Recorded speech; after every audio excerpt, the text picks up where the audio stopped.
بسم اللہ الرحمن الرحیم۔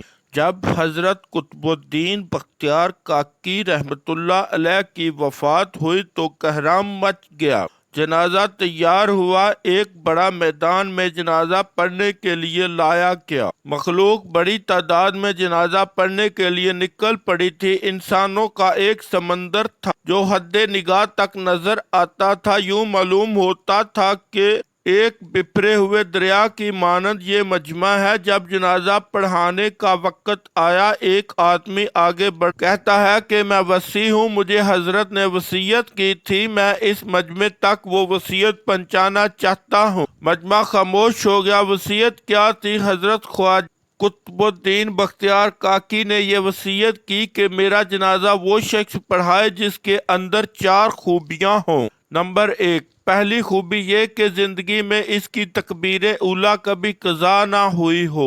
دوسری شرط، اس کی تہجد کی نماز کبھی قضا نہ ہوئی۔ تیسری بات یہ ہے کہ اس نے غیر محرم پر کبھی بری نظر نہ ڈالی ہو۔ چوتھی بات یہ ہے کہ اتنا عبادت گزار ہو حتیٰ کہ اس نے عصر کی سنتیں بھی کبھی نہ چھوڑی ہوں۔ جس شخص میں 4 خوبیاں ہوں وہ میرا جنازہ پڑھائے۔ جب یہ بات کی گئی تو مجمع کو سانپ سونگھ گیا، سناٹا چھا گیا، لوگوں کے سر جھک گئے۔ کون ہے جو قدم آگے بڑھائے؟ کافی دیر ہو گئی، حتیٰ کہ ایک شخص روتا ہوا آگے بڑھا، حضرت قطب الدین بختیار کاکی کے جنازے کے قریب آیا، جنازے سے چادر ہٹائی اور کہا، قطب الدین آپ خود تو فوت ہو گئے، مجھے رسوا کر دیا، میرا راز کھول دیا۔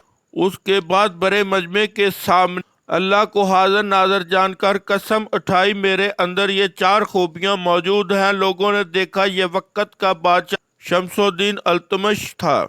کبھی ہمارے حکمران بادشاہ ایسے بھی ہوا کرتے تھے۔